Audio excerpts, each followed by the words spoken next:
আসসালামু আলাইকুম, সবাইকে স্বাগতম আজকে টিউটোরিয়ালসে। তো আজকে টিউটোরিয়ালসের বিষয় হচ্ছে ই-কমার্স বিজনেসের জন্য ব্লগ থাকার প্রয়োজনীয়তা। তো আমরা যারা ই-কমার্স বিজনেস শুরু করেছি এবং যাদের ই-কমার্স বিজনেসের জন্য ওয়েবসাইট আছে তাদের জন্য এই টিউটোরিয়ালসটি খুবই হেল্পফুল হবে। পাশাপাশি আপনি যদি নতুন হয়ে থাকেন, ইন ফিউচার আপনি ই-কমার্স বিজনেস শুরু করবেন এবং ই-কমার্স বিজনেসের জন্য ওয়েবসাইট বানাবেন, সেক্ষেত্রে এই টিউটোরিয়ালসটি আপনার জন্য হেল্পফুল হতে পারে। তো চলুন আমরা শুরু করি। তো শুরু করার আগে আমরা প্রথমে জানবো যে আসলে ব্লগ কী। ব্লগ হচ্ছে মূলত এক ধরনের ওয়েবসাইট যেখানে একটা নির্দিষ্ট বিষয় কিংবা অনেকগুলো বিষয়ের উপর ধারাবাহিকভাবে আর্টিকেল পাবলিশ করা হয় কিংবা কন্টেন্ট দেওয়া হয়। একটা উদাহরণ দিয়ে আপনাদেরকে বুঝাই। আমি একটা ব্লগ সাইট করলাম, সেটি হচ্ছে চিকিৎসা বিষয়ক। তো এই ব্লগ সাইটে আমি মূলত নিয়মিত চিকিৎসা বিষয়ক বিভিন্ন পোস্ট করব কিংবা আর্টিকেল লিখব। এবং আরেকটি উদাহরণ যদি দিই, ধরুন আমি একটা ব্লগ সাইট বানালাম, সেটি হতে পারে সফটওয়্যার রিভিউ নিয়ে, যে ই কমার্স বিজনেসের জন্য কী কী সফটওয়্যার লাগে, কোন সফটওয়্যারের কী কাজ কিংবা কোন সফটওয়্যার আমাদের জন্য সবচেয়ে ভালো হবে। এটা হচ্ছে মূলত ব্লগ সাইটের একটা চূড়ান্ত উদাহরণ। অর্থাৎ নির্দিষ্ট একটা টপিক্সের উপর যখন রেগুলার কন্টেন্ট আপলোড কিংবা পাবলিশ করা হয়, এগুলোকে মূলত ব্লগ সাইট বলে। আপনাদেরকে নর্মালি বোঝানোর জন্য আমি এইভাবে বলতেছি। তো এবার আমরা একটা একটা করে দেখি যে আসলে ব্লগ থাকার প্রয়োজনীয়তা কী কিংবা ই কমার্স বিজনেসের ক্ষেত্রে ব্লগ সাইট কীভাবে আমাদেরকে হেল্প করে। Search engine optimisation. Blog site মূলত আমাদেরকে প্রথম যে হেল্প করে কিংবা যে জায়গাতে আমাদেরকে সাপোর্ট দেয়, সেটি হচ্ছে আমাদের ওয়েবসাইটকে সার্চ ইঞ্জিনে র্যাঙ্ক পেতে সাহায্য করে। তো সার্চ ইঞ্জিন কি? সার্চ ইঞ্জিন হচ্ছে গুগল। আমরা এক কথায় যদি বলি, সার্চ ইঞ্জিন বলতে আমরা গুগলকেই বুঝাই। তো আমরা সবাই চাই আমাদের বিজনেস ওয়েবসাইট যখন বানানো হয় তখন সবাই এটা অ্যাকসেপ্ট করে, সবাই এটা প্রত্যাশা করে যে মানুষ যেন গুগলে সার্চ করলে আমার ওয়েবসাইটটা সবার উপরে চলে যায়।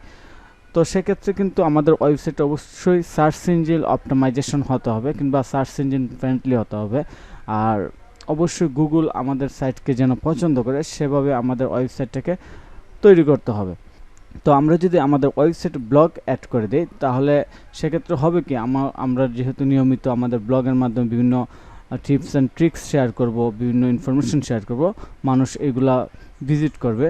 তো সেক্ষেত্রে কিন্তু গুগল আমাদের ওয়েবসাইটটাকে আস্তে আস্তে উপরের দিকে নিয়ে যাবে, অর্থাৎ র্যাঙ্ক করাবে।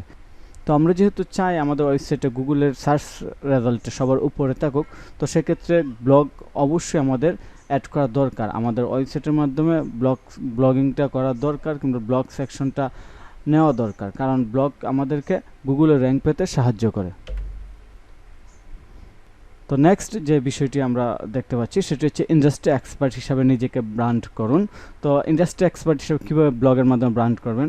আপনি যখন কোনো একটা প্রোডাক্ট সেল করবেন, সেক্ষেত্রে এই প্রোডাক্টের সম্পর্কে কাস্টমারকে জানানো হচ্ছে আপনার দায়িত্ব। তো শুধু প্রোডাক্ট ডিসক্রিপশন লিখে আসলে একটা প্রোডাক্টের সম্পর্কে জানানো যায় না। এর জন্য বিভিন্নভাবে আপনি কাস্টমারকে সচেতন কিংবা ইনফরমেশন শেয়ার করতে পারেন। অর্থাৎ আপনার প্রোডাক্টটা কী কী প্রবলেম সলভ করতে পারে এবং কাস্টমারের কী কী উপকার আসতে পারে, কাস্টমারের এটা কেন ইউজ করা উচিত কিংবা এটা হিস্টোরি কী কিংবা এটা কীভাবে প্রোডাকশনে যায়, এই ডিটেলস নিয়ে এই প্রোডাক্টটা নিয়ে কাস্টমারকে সবসময় একটা ওয়ার্মিং করে রাখতে পারেন, যে কাস্টমার যাতে এই বিষয়গুলো নিয়ে জানে এবং তারা এই বিষয় আপনার উপর একটা বিশ্বস্ততা নিয়ে আসতে পারে। কাস্টমার আপনার উপর একটা ট্রাস্ট বিল্ড আপ করে ফেলবে।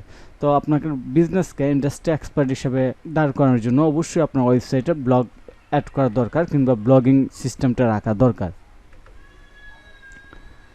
দেন যে কথাটা আগে বলছিলাম, কাস্টমারকে এঙ্গেজ করেন কিংবা কাস্টমারকে এঙ্গেজ করা।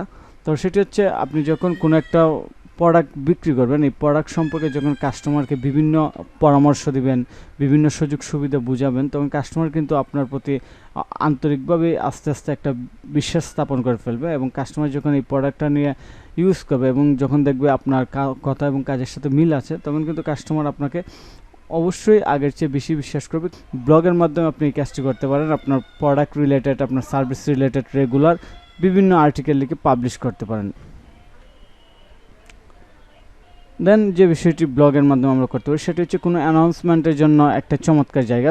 অর্থাৎ ব্লগের মধ্যে আমি রেগুলার আর্টিকেল পাবলিশ করলাম এবং রেগুলার অনেকগুলা ভিজিটর পেলাম। তো হঠাৎ করে যদি আমি চাই কোনো অ্যানাউন্সমেন্ট করার জন্য, সেক্ষেত্রে ব্লগ হতে পারে আমার জন্য সবচেয়ে বেস্ট জায়গা, কারণ কাস্টমার কিন্তু সবসময় কেনার জন্য আমার ওয়েবসাইটে গিয়ে শপিং করবে না।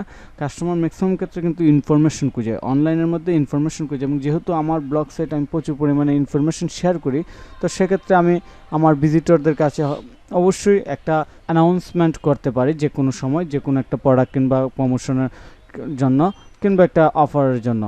তো ব্লগটা এক্ষেত্রে আমাদেরকে বিরাট একটা হেল্প করে। এবং ফাইনালি আপনার কাস্টমার যখন আপনার ব্লগ সাইটে গিয়ে বিভিন্ন ইনফরমেশন জানবে, বিভিন্ন ইনফরমেশন সম্পর্কে চিন্তাধারা করবে, তখন কিন্তু তাদের মাথায় এই প্রোডাক্টটা কেনার ক্ষেত্রে অবশ্যই একটা ফিল চলে আসবে। তো সেক্ষেত্রে আপনি যদি আপনার প্রোডাক্টের যেমন শপ না কিংবা প্রোডাক্টের ইমেজ পিকচার এগুলো দিয়ে রাখেন, তাহলে কাস্টমার কিন্তু আপনার ব্লগ সাইটে গিয়েও প্রোডাক্ট অর্ডার করার যে ইন্টারেস্টিংটা বেড়ে যাবে, এবং আপনার শপ পেজে গিয়ে অবশ্যই তারা অর্ডার করবে। তো আশা করি আপনারা সিম্পলি বুঝতে পারছেন যে ব্লগ সাইট আমাদেরকে কীভাবে হেল্প করে কিংবা ব্লগ সাইটটা আমাদের কেন দরকার।